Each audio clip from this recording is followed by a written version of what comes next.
Se você gosta de histórias com mistério, coragem e reviravoltas militares, se inscreva no canal agora e ative o sininho. Toda semana, uma nova missão surpreendente. A base aérea no litoral estava em rotina tranquila, quando o radar detectou uma aeronave não identificada. O jato cortava o céu a uma velocidade incomum, mas com trajetória precisa e constante. Não havia registro de plano de voo, nem comunicação da torre de controle. Pilotos foram acionados prontos para interceptar, achando que seria mais uma violação comum. Mas algo naquele voo intrigava menos a firmeza. A linha exata, como se o piloto soubesse exatamente onde estava. A torre tentou contato por 5 vezes, sem resposta. Foi quando um dos controladores viu, pela câmera de aproximação, um detalhe na cauda da aeronave. Ali estava um código esquecido há décadas. K029, e todos na torre pararam. O código K029 fazia parte de uma antiga operação militar dada como extinta. Era um símbolo associado a uma piloto lendária, desaparecida há mais de 20 anos. Seu nome era Helena Duarte, e sua história era contada em sussurros pelos veteranos. Ela pilotava caças com a frieza de um comandante e a coragem de uma tropa inteira. Na última missão conhecida, foi dada como desaparecida em território hostil. Seu corpo nunca foi encontrado, nem sua aeronave. Mas agora, aquele jato cortava o céu com a mesma assinatura que ela usava. Na torre, a tensão era tão densa quanto o ar antes de uma tempestade. O comandante da base, Coronel Siqueira, foi chamado imediatamente. Ao ver o código na tela, ele empalideceu e precisou se sentar. É impossível. Esse código foi enterrado. Com a Operação Sombra Delta, disse ele. Todos olharam para ele em silêncio, menos ninguém ousava contrariar sua reação. A torre acionou caças para interceptar, mas com ordens de não atirar. O objetivo era identificar visualmente o piloto e tentar uma nova comunicação. 2 jatos partiram em rota de interceptação com máxima urgência. E o que viram lá em cima só aumentou o mistério. O jato era um modelo antigo, mas perfeitamente restaurado, em excelente estado. Na cabine, uma figura com capacete espelhado e uniforme escuro mantinha total controle. Não respondia às chamadas de rádio, mas também não apresentava ameaça. A aeronave voava em formação limpa, como se seguisse um plano invisível. O piloto do caça fez sinal visual, pedindo identificação mas o jato manteve a rota. Na base, já haviam acionado o Comando Aéreo Nacional. As imagens do código foram analisadas e confirmadas como originais. Algo inacreditável estava acontecendo diante dos olhos de todos. Veteranos foram chamados à base para examinar as imagens e tentar identificar o piloto. Entre eles, estava o antigo comandante de Helena, general reformado Alcides Ramos. Ao ver o vídeo, ficou em silêncio, por um longo tempo. Depois, com os olhos marejados, disse: se for ela, então algo muito maior está por trás. Helena era conhecida como a Sombra do Céu, por sua habilidade em manobras furtivas. Diziam que ela conseguia se esconder até de radares americanos. Sei estava viva. Devia ter enfrentado algo que ninguém jamais soube. E agora, voltava por um motivo. E não era à toa. O jato finalmente iniciou a aproximação da base, ainda sem qualquer contato de rádio. Todos os olhos estavam voltados para a pista, esperando um pouso que parecia impossível. As luzes da pista acenderam, e equipes de emergência foram posicionadas. O comandante autorizou o pouso silencioso, menos ninguém abriria fogo. O trem de pouso foi estendido com perfeição, e a nave tocou o solo com suavidade. Não havia dúvida. Quem pilotava tinha anos de experiência e domínio absoluto. O jato estacionou no hangar 9. O mesmo onde Helena costumava guardar sua antiga aeronave. Silêncio absoluto na torre, até que a cabine se abriu lentamente. Do cockpit desceu uma figura alta, com passos calmos e seguros. Retirou o capacete e revelou um rosto marcado pelo tempo, mas inconfundível. Era Helena. Os soldados que estavam ali não sabiam se deviam saudar, correr ou questionar. O comandante da base foi até ela em silêncio, com os olhos fixos. Capitã Helena Duarte, ele perguntou. Ela apenas assentiu com a cabeça e respondeu: missão concluída. Ninguém sabia o que isso significava menos, mas todos sentiram o peso daquelas palavras. Helena foi levada para uma sala reservada, onde passou por exames médicos e interrogatório. Estava fisicamente bem, embora demonstrasse sinais de extremo desgaste. Disse que não podia explicar tudo, mas que sua volta era Ameler. Falou de movimentações internacionais que ameaçavam a segurança aérea do país. Disse que sua missão nunca terminou menos, apenas mudou de forma. Ela havia sido capturada e libertada, e manteve sua identidade oculta por 20 anos. Sobreviveu, infiltrada, aprendeu idiomas, rastreou rotas aéreas, e agora retornava com um aviso. Há algo vindo do norte.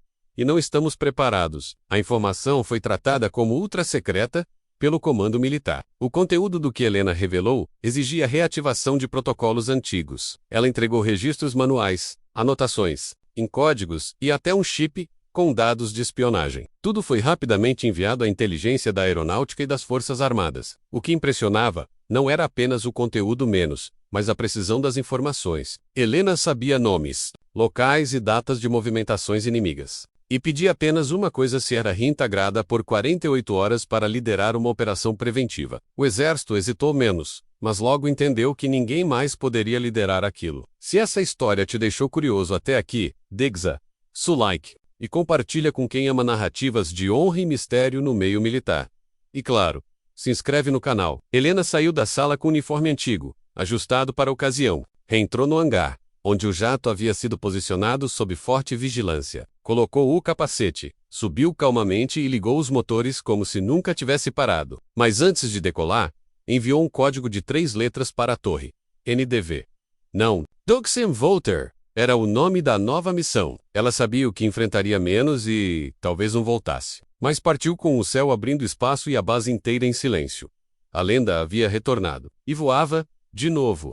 O jato cortava o céu do norte com precisão cirúrgica, como nos velhos tempos. Helena voava sozinha, mas levava nas asas um arsenal de informações vitais. Seu destino: uma instalação escondida em território de fronteira, usada por uma célula mercenária. Esses homens operavam fora da lei, mas com apoio oculto de forças estrangeiras. Durante anos, ela se infiltrou nesse círculo, fingindo ser uma piloto renegada. Agora, com provas em mãos, voltava para pagar o risco antes que ele explodisse. A bordo, além dos mísseis, havia algo ainda mais poderoso: conhecimento sobre a próxima fase da ameaça. Helena não voltava apenas para cumprir uma missão, voltava para limpar o próprio nome. Na Base Areia, a notícia da missão NDV Spalhusei, entre os veteranos e jovens cadetes. Muitos sequer haviam ouvido falar de Helena Duarte antes daquela noite.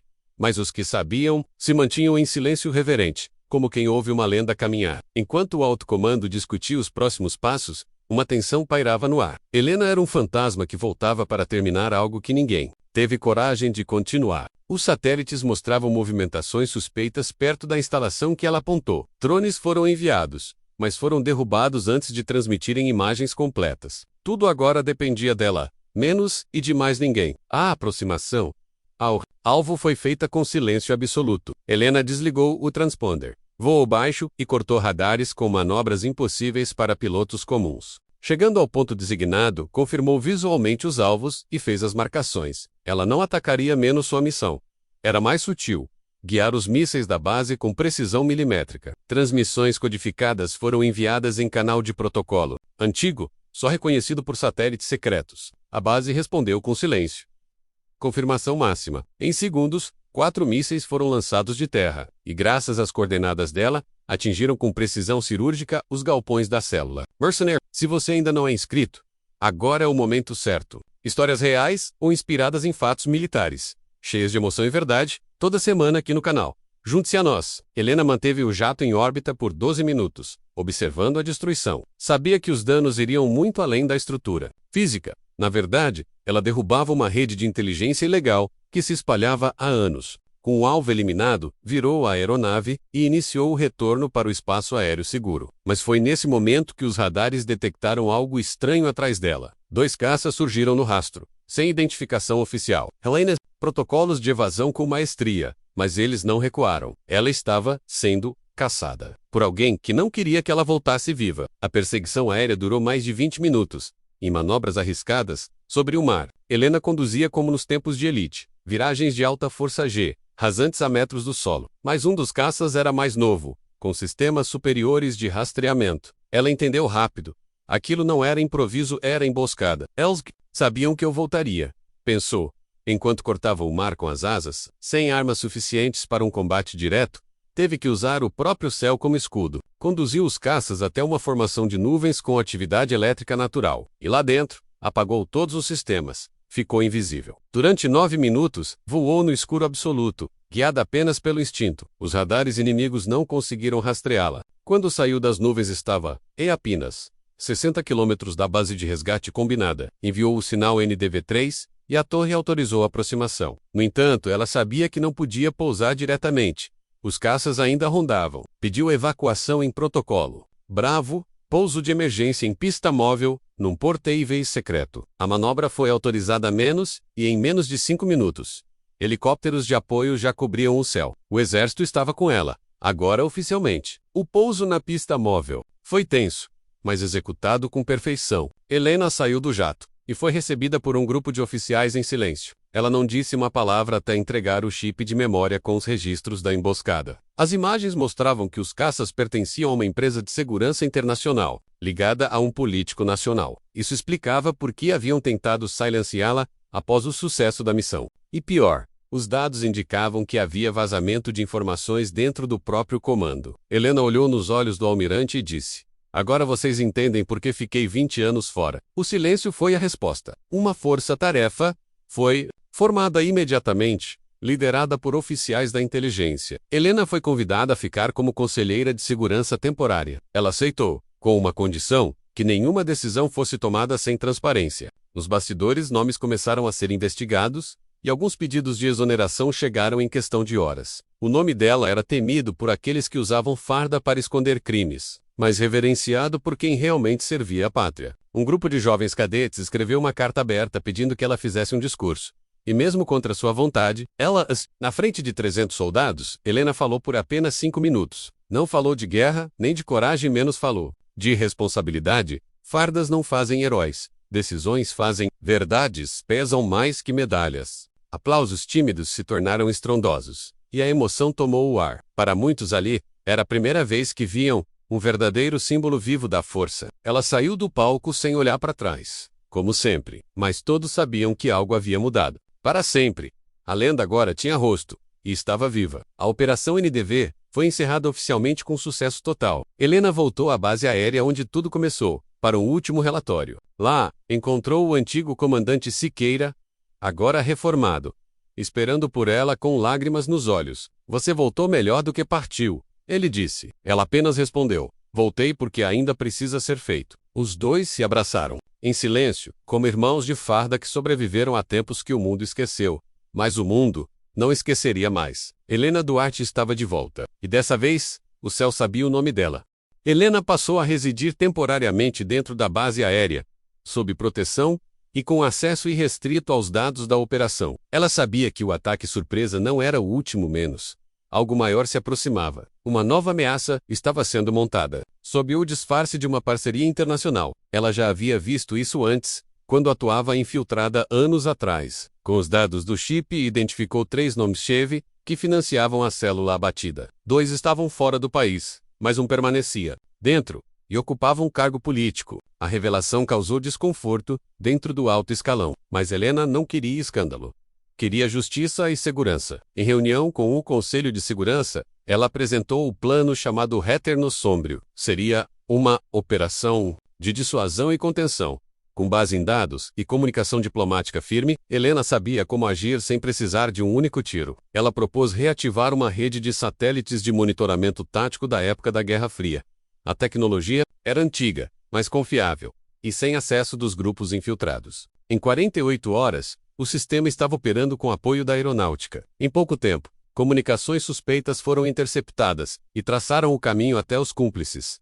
O cerco se fechava, e ninguém podia impedir. Durante uma madrugada silenciosa, Helena recebeu uma ligação direta do presidente. Ele agradeceu sua atuação e garantiu total proteção para continuar o trabalho, mas ela recusou formalmente qualquer cargo fixo. "Minha função é passageira, como sempre foi." "Então o que você quer?" perguntou ele. "Quirrell, que cuidem dos que vierem depois, e que nunca mais deixem um soldado como eu ser apagado." A conversa terminou com uma promessa presidencial selada em confidencialidade. No dia seguinte, um novo decreto foi assinado. O código K029 voltava a ser official e ninguém mais ousaria ignorá-lo. A comunidade militar passou a estudar a chamada Manobra Duarte nas academias. Era o conjunto de estratégias, evasões e inteligência desenvolvidas por Helena durante anos de silêncio. Seu nome virou símbolo de precisão, resistência e sacrifício. Mas ela nunca se deixou fotografar, menos nenhuma imagem atual foi autorizada. Publicamente, veteranos mais antigos começaram a se reunir para contar histórias de missões perdidas com ela. Algumas soavam como lendas, mas os detalhes batiam. O que antes era boato agora era reconhecido como fato militar. E Helena continuava entre eles. Menos mais sempre à margem como sombra fio. Ela foi chamada a uma reunião fechada na Escola Superior de Guerra. Ali, diante dos generais mais condecorados do país, fez sua última apresentação. Um ponteiro a laser, e sua voz calma, para narrar 20 anos de vigilância clandestina. Relatou como sobreviveu, quem a ajudou e por que nunca revelou tudo antes. Ao fim, apenas uma frase ficou no quadro. Silêncio também é uma arma. Ninguém aplaudiu, não por desrespeito, mas por reverência. Naquela sala, todos entenderam que estavam diante de algo maior que tática. Estavam diante de moral. E isso não se ensina em manuais. Ofereceram a ela uma aposentadoria vitalícia, com honrarias especiais. Ela recusou mais uma vez, dizendo que já tinha tudo o que precisava. Liberdade. Com a missão encerrada, ela pediu apenas um último voo solo, sem destino registrado. O pedido foi aceito com cerimônia discreta. O mesmo jato Caminos 29 foi preparado e abastecido, sob os olhares atentos de jovens mecânicos. Antes do patch, ela entregou um envelope lacrado ao novo comandante da base. Só abra quando achar que está tudo perdido, ela disse. E então, subiu para o céu novamente, sem dizer adeus. O radar acompanhou a aeronave por quase 2 horas, até que ela sumiu sobre a Serra do Jamari. Alguns acreditam que ela pousou em algum ponto remoto e vive em silêncio. Outros acham que foi só mais uma manobra menos e que ela ainda está entre eles. Disfarçada. De tempos em tempos, relatórios informais mencionam uma mulher pilotando sozinha em áreas de fronteira. Sempre desaparece antes que consigam confirmar a identidade. Mas algo em comum une todos os relatos. O CK-029 está lá. Nunca como ameaça menos. Sempre como vigilância. Como se ela nunca tivesse deixado de voar. Se você acompanhou essa missão até aqui, inscreva-se agora no canal. Aqui, cada história é uma homenagem viva à coragem silenciosa de quem nunca pediu reconhecimento, mas mereceu tudo. Helena Duarte virou lenda oficial, não apenas por seu passado, mas por tudo que construiu na sombra, e por ensinar que os maiores feitos não são os que recebem aplausos menos, mas os que salvam vidas sem plateia. O exército mantém um hangar vazio com o nome dela. É o único hangar sem cadeado, sem placa, sem vigilância. Porque todos sabem, se um dia o jato K-029 reaparecer, não será por acaso, será porque a pátria precisa de novo da sombra do céu. E ela virá um novo piloto. Ao iniciar o curso, perguntou ao instrutor sobre o jato antigo da foto amarelada. Na parede. Esse aí voa quando ninguém espera, disse o sargento, com um sorriso discreto. E quem pilota? Insistiu o jovem. Alguém que ninguém comanda. Mas todo mundo respeita. O cadete riu, achando exagero. Mas dias depois, durante uma patrulha, captaram uma frequência com sinal NDV. O sargento arregalou os olhos, parou o exercício e mandou todos ouvirem em silêncio. A frequência repetia. A vigilância continua. E então, desapareceu. Se essa história tocou seu coração, não deixe de se inscrever. Aqui, mantemos viva a memória dos que servem com coragem invisível. Helena Duarte. Ou apenas K-029, talvez nunca mais apareça aos olhos do mundo, mas estará sempre presente, onde a justiça for ameaçada em silêncio. Ela mostrou que uma piloto pode ser mais que uma guerreira. Pode ser uma guardiã do céu, e que às vezes, o que assusta o inimigo não é o som dos motores, é o silêncio absoluto de quem voa com honra. Enquanto houver céu, ela terá onde pousar. Enquanto houver missão, ela será chamada. E enquanto houver ameaça, ela será a resposta.